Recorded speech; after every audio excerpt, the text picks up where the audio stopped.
Bonjour, aujourd'hui je vais vous parler de l'EFT des 4 cerveaux. L'EFT des 4 cerveaux est une des techniques de l'almathérapie, une méthode que j'ai conçue pour réparer en une journée les conséquences de chocs émotionnels et de traumatismes importants. Bien que ce ne soit qu'une métaphore, on dit parfois que le cerveau humain est constitué de 4 différents cerveaux. Le cerveau reptilien, le cerveau limbique, le cortex droit et le cortex gauche.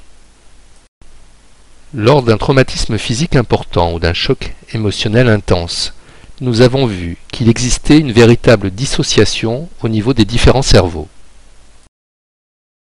Que se passe-t-il au niveau de la mémoire? Le cerveau comprend plusieurs types de mémoire. Ces mémoires sont en rapport avec des structures différentes du cerveau. Si vous êtes suivi dans la nuit par un individu à l'allure louche et que vous sentez votre cœur palpiter, il est fort probable que votre amygdale soit très active.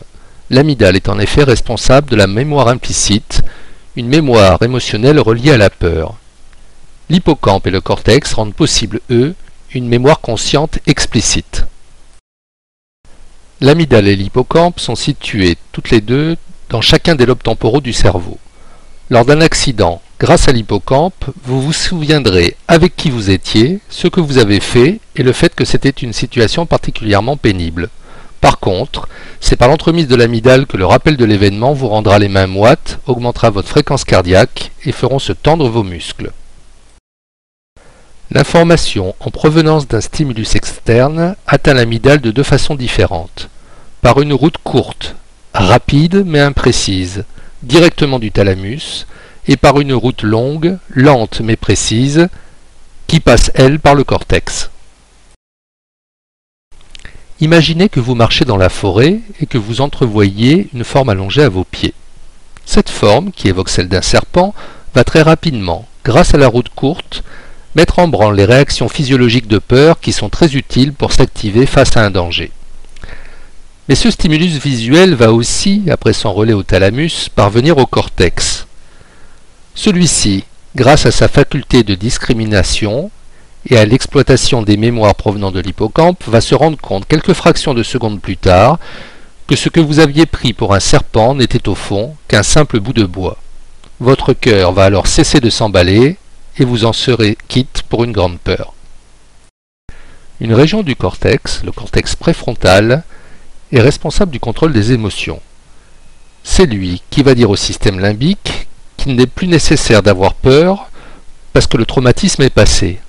Hélas, dans les stress post-traumatiques, on s'aperçoit qu'à cause de la dissociation, il n'y a plus ce travail du cortex préfrontal qui permet de rationaliser l'événement et de passer à quelque chose de différent. Les enfants contrôlent moins bien leurs émotions parce que les axones qui transmettent l'information du cortex au système limbique ne sont pas encore pleinement développés. De plus, les neurones du cortex préfrontal, où s'établit une bonne partie du contrôle rationnel des émotions, ne parviennent à maturité qu'au début de l'âge adulte. Dans certains traumatismes à répétition, il existe de plus des phénomènes de conditionnement.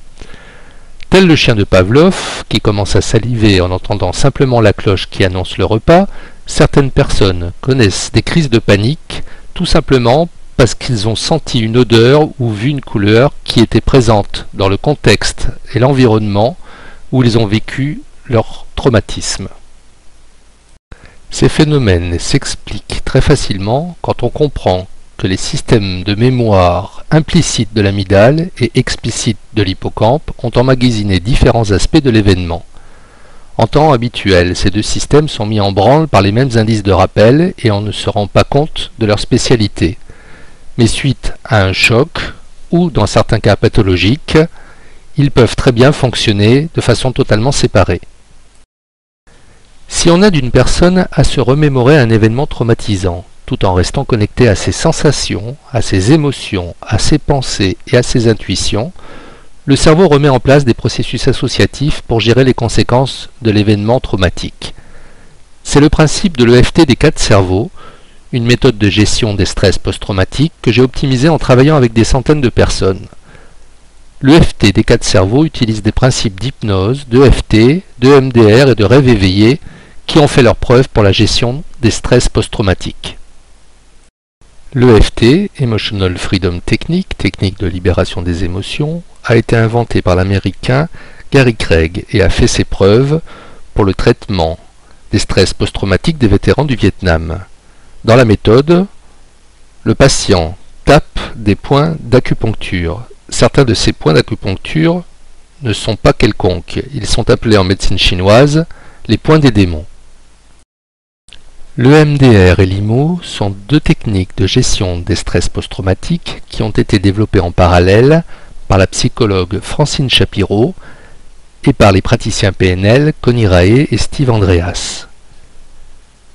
Dans ces techniques, on favorise la réassociation des cerveaux en faisant se souvenir le patient de son événement traumatique tout en lui faisant faire des mouvements oculaires plus ou moins rapides.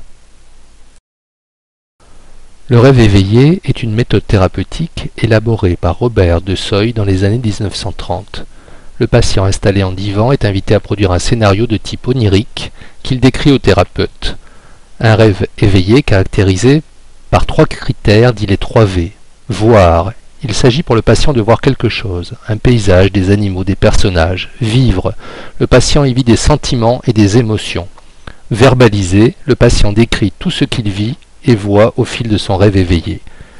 La technique du rêve éveillé a été reprise par Georges Romé pour le traitement de stress post-traumatique, en particulier des stress post-avortement. Avec un logiciel de cohérence cardiaque, comme le système alpha, on peut mesurer et comparer, avant et après une séance de FTD4 cerveau, l'équilibre neurovégétatif, les réserves énergétiques et la distribution des ondes cérébrales. On note une amélioration globale de tous les paramètres. Le cerveau est plus relaxé, l'équilibre général est meilleur et les réserves énergétiques augmentent. Merci pour votre écoute et à très bientôt pour vous expliquer d'autres techniques qui font partie de l'almathérapie.